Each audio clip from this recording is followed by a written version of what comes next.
হরে কৃষ্ণ কৃষ্ণ কৃষ্ণ হরে হরে, হরে রাম রাম রাম হরে হরে। নমস্কার দর্শক বন্ধু, আজকে আমরা কর্কট রাশি বা ক্যান্সার সাইনের কথা বলতে চলেছি। হ্যাঁ বন্ধুরা, 12, 13, 14 জন আপনাদের জীবনে যেমন ভালো দিন তেমন খারাপ দিন। হ্যাঁ, আপনি হয়তো বুঝতে পারলেন না, তাই না? ভিডিওটি পুরো দেখুন, আপনারাও বুঝতে পারবেন। আপনি তো কর্কট রাশির মানুষ, আপনার মনটা কেমন বলুন তো? খুব সফট। আর এই মন কখনো দেখেন খুব চঞ্চল হয়ে যাচ্ছে, আর কখনো দেখছেন এই মন কি চাইছে আপনি নিজেই বুঝতে পারছেন না।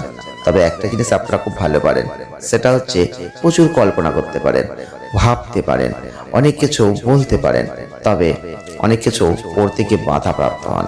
তবে আপনার মন অনেক সময় এমন কথা বলে যেটা হয়তো বাস্তবে করাই সম্ভব নয়। তবে আপনি কর্কট রাশি, আপনার ক্যান্সার সাইন, আপনার অধিপতি দেব হচ্ছেন চন্দ্র। আর চন্দ্রকে বলুন তো, চন্দ্র হচ্ছে মনের কারক গ্রহ, মাতৃকারক গ্রহ। আপনি প্রত্যেকটা ক্ষেত্রে আপনার পরিবারকে ছাড়া চলতে পারবেন না, পরিবারকে নিয়ে চলতে ভালোবাসবেন। আর পরিবারই হচ্ছে আপনার কাছে সব থেকে বড় জিনিস। আপনি যা যা করেছেন পরিবারের জন্য, যদি আপনার একটা টাকাও থাকে সেটাও পরিবারের জন্য আপনি ব্যয় করতে দ্বিধাবোধ করবেন না। ধরুন আপনার পরিবারে কোনো অর্থ আপনার হয়তো নেই হাতে, কিন্তু পারিবারিক ক্ষেত্রে পরিবারের কেউ আপনাকে হয়তো বলল দিতে, আপনি যেটুকু আছে সেটুকু দিয়ে সহযোগিতা করবেন। আপনার মন প্রাণ শুধু পরিবারকে নিয়ে। আর আপনি মাকে খুব ভালোবাসবেন, মায়ের সাথে আপনার খুব বন্ডিং ভাব থাকবে। তবে একটা কথা বলবো, 12, 13, 14 জুন 2026 যারা কর্কট রাশি বা ক্যান্সার সাইনের মানুষ আছেন, এই সময় আপনাদের যেমন ভালো তেমন খারাপ। কেন বলেছি, এই ভিডিওটি আপনি জানতে পারবেন। তাই বলছি ভিডিওটি একদম স্কিপ করবেন না, কারণ এই ভিডিওটি যদি স্কিপ করেন আপনারা অনেক কিছু মিস করে যাবেন। পরবর্তীতে ভাববেন যে ভুল করলেন, তাহলে এই ভুলটা কেন করবেন? এরকম ভাবেই তো মন আপনাকে ভুল করায়, প্রত্যেকটা ক্ষেত্রে এরকম ভাবেই তো ভুল করিয়েছে। আর ভুল করিয়েছে বলেই তো আপনি আজকে অনেক ভুলের হয়তো জন্য আপনি হয়তো অনেকের কাছে ক্ষমা চেয়েছেন। অনেক ভুল করার পর আপনি হয়তো আজকে অনেকটা অভাবী জায়গায় পৌঁছে গেছেন। হয়তো এই ভুলগুলো না করলে আপনি আরো ভালো থাকতেন। একটু ভেবে দেখুন না, পেছন দিকে ইতিহাসটা একটু ঘাঁটুন না। আপনার জীবনে এমন কি ঘটনা ঘটেছে যে ভুলগুলোর জন্য আজকে আপনি আফসোস করেন, আপনার মনটা কাঁদে? এগুলো এগুলো হয় আপনার মধ্যে হয়, কারণ আপনি তো কর্কট রাশির মানুষ। আপনার মন সব সময় অনেক কল্পনা করে, যে কল্পনা বাস্তবে হয়তো পূরণ আপনি করতে পারছেন না। মনের মধ্যে একটা কষ্ট। কিন্তু 12, 13, 14 জন আপনার জীবনে কি ঘটবে ভাবছেন তো? চলুন, এই সময় আপনার মধ্যে যেটা ঘটবে আপনি ভালো করে লক্ষ্য করে দেখবেন। এই সময় আপনার মনের ভেতরে অনেক দুঃখ চাপা আছে, যেগুলো বিষণ্ণতায় আপনাকে কুড়ে কুড়ে খাচ্ছে। আর সেই দুঃখ, সেই যন্ত্রণা, সেই কষ্ট এখন যেন আপনার মনের মধ্যে এমনভাবে আজরে বিজরে পড়ছে, আপনি বলতে পারছেন না, আপনি কিছু করতেও পারছেন না। কিন্তু আপনি কাউকে বলতে চান, কিন্তু সেই মানুষটার বড় অভাব। আপনি দেখছেন, কাঁদছেন, কষ্ট পাচ্ছেন, মনের মধ্যে একটা যন্ত্রণা আপনাকে কুড়ে কুড়ে খাচ্ছে। এই কষ্ট আপনার মনের শান্তিকে বিঘ্নিত করছে। কেন জানেন? এর পেছনে একটা গ্রহে দায়ী, সেটা হচ্ছে রাহু। রাহু আপনাকে এই রকম কষ্ট এখন দিয়েছে, কারণ এটা অপ্রত্যাশিত কষ্ট হঠাৎ করে আপনার মনের মধ্যে এসেছে। আপনি এর ফলে মানসিক শান্তিকে বিঘ্নিত করছেন। আপনি ঠিক করে কাজ করতে পারছেন না, আপনি রাতে ঘুমাতে গিয়ে ঘুমাতে পারছেন না, আপনি না পাচ্ছেন কাঁদতে, না পাচ্ছেন হাসতে, না পাচ্ছেন কাউকে কিছু খুলে বলতে। আর এই সময় আপনার মধ্যে যে ঘটনাটা কাজ করছে, সেটা হচ্ছে আপনার যে কাজটা করবেন শান্তিপ্রিয়ভাবে, যে কাজটা করে আপনি আনন্দ পাবেন, সেই কাজটাও আপনি করতে পারছেন না। আপনি কি করবেন এই মুহূর্তে সেটাও আপনি বুঝতে পারছেন না, কারণ এইরকম একটা মানসিক চাপ আপনাকে শেষ করে দিচ্ছে। এই 12, 13, 14 জুন এই সময় কিন্তু আপনাকে খুব সাবধান আর সতর্ক থাকতে হবে। এই সময়টাই আপনাকে চেষ্টা করতে হবে একটু ধ্যানের মধ্যে দিয়ে নিজেকে শান্ত করা, কারণ এই সমস্যা থেকে আপনাকে বেরিয়ে আসতে হবে। কারণ এই সমস্যা কিন্তু ভালো না। এই সমস্যা থেকে বেরিয়ে আসার পরিকল্পনা আপনাকেই করতে হবে। আর সেই উপায় কিন্তু অবশ্যই বলছে আপনি ধ্যান করুন, আপনি ঈশ্বরের আরাধনা করুন। আপনার মনের ভেতর যে কষ্টগুলো হচ্ছে, যে যন্ত্রণা, যে দুঃখ আপনি পুষে রেখেছেন, যেগুলো এখন আপনাকে খুব কষ্ট দিচ্ছে, এগুলো আপনি ঈশ্বরকে বলুন। মানুষকে বলে কোনো লাভ নেই। কেন বলে লাভ নেই?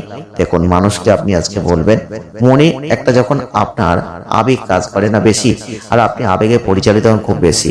আপনার তো অধিপতিদেব চন্দ্র, আপনার রাশির অধিপতি যেহেতু চন্দ্র, আপনি সব সময় এমন একটা মানসিক ব্যক্তি বলতে পারি যে যখন যার সাথে আপনার খুব ভালো বন্ডিং বন্ডিং হয় তাকে সব কথা খুলে বলেন, আর সব যখন খুলে বলেন তখন সে কিন্তু সবগুলোই আপনার থেকে শুনে নেয়। তারপর যখন পরিস্থিতি অনুযায়ী সে কিন্তু আপনাকে ব্ল্যাকমেল করে, আপনাকে আরো কষ্ট দেয়। তাই মানুষকে বলে আপনার লাভ নেই। তাই মানুষকে যখন আজকে বলবেন আপনার মনের কথাগুলো, পরবর্তীতে ওই কথাগুলোই কিন্তু পাল্টি হয়ে আপনাকে এসে ব্ল্যাকমেল করবে, আর আপনার সাথে শত্রুতা তৈরি হবে, আপনাকে ষড়যন্ত্র করবে।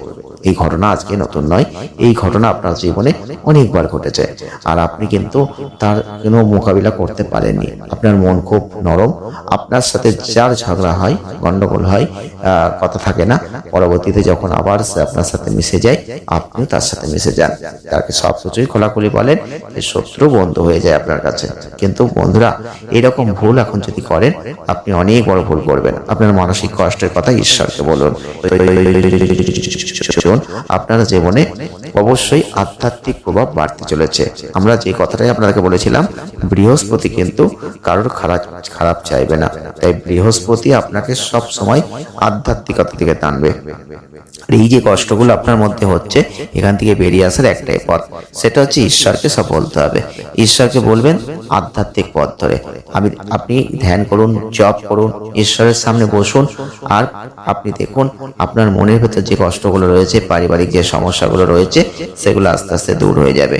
কারণ আপনি যে চেষ্টাটা করছেন, আপনি যে নেগেটিভ পরিস্থিতি থেকে বেরোতে পারছেন না, মানসিক উদ্বেগ, সেগুলো কিন্তু ঈশ্বর আপনাকে ঠিক করে দিতে পারেন এই সময়। কারণ কোনো ঐশ্বরিক শক্তি আপনার মধ্যে এই সময় আসবে। কোনো গুরু দ্বারে যেতে পারেন, কোনো গুরুদেব আপনার কাছে আসতে পারেন। আপনি দেখতে পারেন এই সময় আপনার বাড়িতে কোনো সাধু সন্ন্যাসী আসতে পারে। যদি আসে বা রাস্তায় চলার পথে আপনার সাথে তাদের দেখা হয়, তাহলে অবশ্যই তাদের একটু আশীর্বাদ নেওয়ার চেষ্টা করুন। আর তাদের থেকে আপনি অবশ্যই তাদের কাছে বলুন আপনার মনের কথা, তাদের চরণ স্পর্শ করুন, দেখবেন আপনি অনেক ভালো শান্তি পাচ্ছেন। মানসিক দিক থেকে অন্তত আপনি ভালো থাকবেন। এই সময়টা তাহলে শুভ হয়ে যাবে। তবে এই সময় যারা কর্কট রাশি বা ক্যান্সার সাইনের মানুষ আছেন, যদি আপনার এই সময় কোনো ভ্রমণের একটা সুযোগ আসে না, সেই ভ্রমণ আপনাকে অনেক অনেক নতুন সুযোগ দেবে। কারণ এই যারা আমদানি রপ্তানির কাজ করেন বা ব্যবসা করেন, তাদের কিন্তু সেই সুযোগ অত্যন্ত লাভ এনে দেবে। ছোটখাটো ভ্রমণ হলেও করবেন, কারণ একটা ছোট্ট ভ্রমণ আপনাকে অনেক অনেক লাভ এনে দিতে পারে। ধরুন আপনি রাস্তায় যাচ্ছেন, হঠাৎ করে এমন কোনো ব্যক্তির সাথে দেখা হয়ে গেল, যে হয়তো আপনাকে কোনো একটা ভালো সুযোগ বা কোনো একটা ব্যবসার একটা হিসাব বা কোনো একটা যোগাযোগ সে হয়তো দিল, যেটা আপনি বাড়িতে থাকলে হতো না। তাহলে এই যোগাযোগগুলো থেকে আপনি কিন্তু অনেক অনেক অনেক সাফল্যের চূড়ায় পৌঁছে গেলেন। তাহলে আমরা কিন্তু যে কথাগুলো বলছি, আপনাকে কিন্তু বুঝতে হবে, আর বোঝার পর সেই কাজগুলো করতে হবে।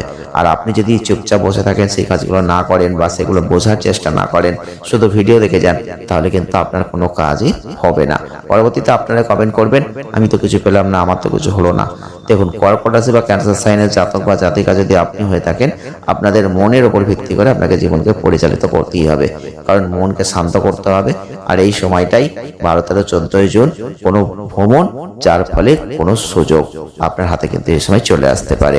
এই সময় আপনি কোনো কিছুকে হালকাভাবে নেবেন না। এই সময় আপনার জীবনে যে বাধাগুলো ছিল, সেগুলো কিন্তু আপনাকে জড়িয়ে ধরতে পারে আরো, কিন্তু সেই বাধা এসেছে মানেই সে সারা জীবন থাকবে না। দেখবেন একটা জিনিস আপনার জীবনে কোনো ক্ষেত্রেই আপনি লক্ষ্য করে দেখবেন যে একভাবে খারাপ গেছে বা একভাবে ভালো গেছে তা কিন্তু চায়নি।